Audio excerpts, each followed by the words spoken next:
بے حسی کہیے یا ناقدری، مگر انسان نے ہمیشہ اپنے خیر خواہ کو اس کے جانے کے بعد پہچانا ہے۔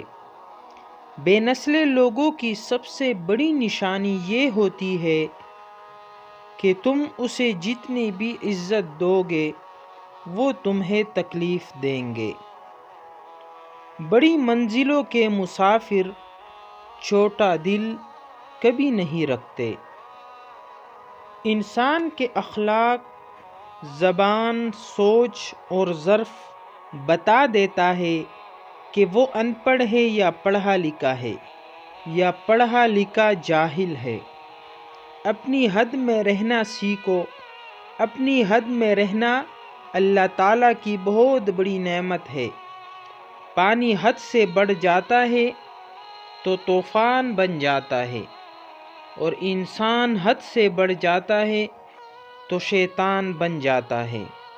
جو کہتے ہیں نا کہ مجھے زندگی میں ملا ہی کیا ہے، تو یہ بات کرنے سے پہلے ذرا سوچ لے کہ کتنے ہی لوگ تم جیسی زندگی گزارنے کے لیے ترستے ہیں۔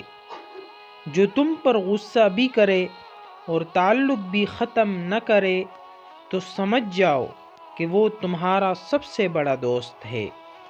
مجھے زندگی کی سچائی کا تب پتہ چلا جب راستے میں پڑھے پھول نے مجھ سے کہا کہ کتنے ہی لوگ دوسروں کو خوشبو دینے کے بعد کس طرح پیروں کے نیچے کچل دیے جاتے ہیں۔ سب سے خوبصورت زبان رویوں کی ہوتی ہے۔ کچھ کہنا سننا بھی نہیں پڑتا اور بات سمجھ میں بھی آ جاتی ہے۔ جب معاملات تمہارے بس سے نکل جائے تو سب اللہ پر چھوڑ دو۔ وہ ایسا کچھ کرے گا کہ تم سوچ بھی نہیں سکتے۔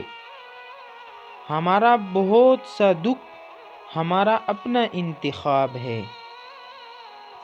اگر ہم اللہ کی خوشنودی کے لیے انسانوں کو محبت سے دیکھنا شروع کر دیں تو آپ محسوس کر رہے ہوں گے کہ اللہ تعالیٰ آپ کو مسکرا کر دیکھ رہا ہے۔ عورت کا پردہ کرنا شہید کے خون سے بھی افضل ہے۔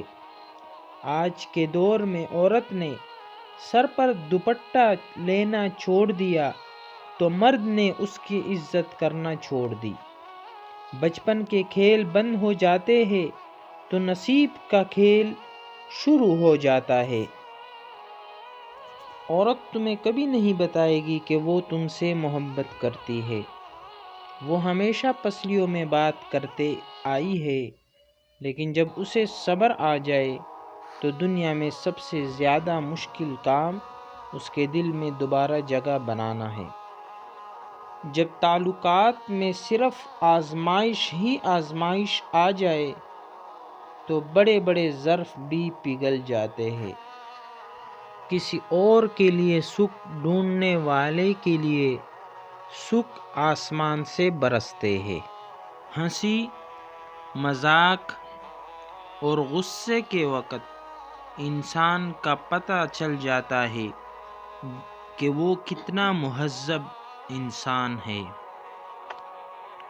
عمر سے انسان بڑا نہیں ہو جاتا، بلکہ جب آپ کسی اور کو برداشت کرنا اور سہنا سیکھ جاتے ہیں تو آپ بڑے انسان بن جاتے ہیں۔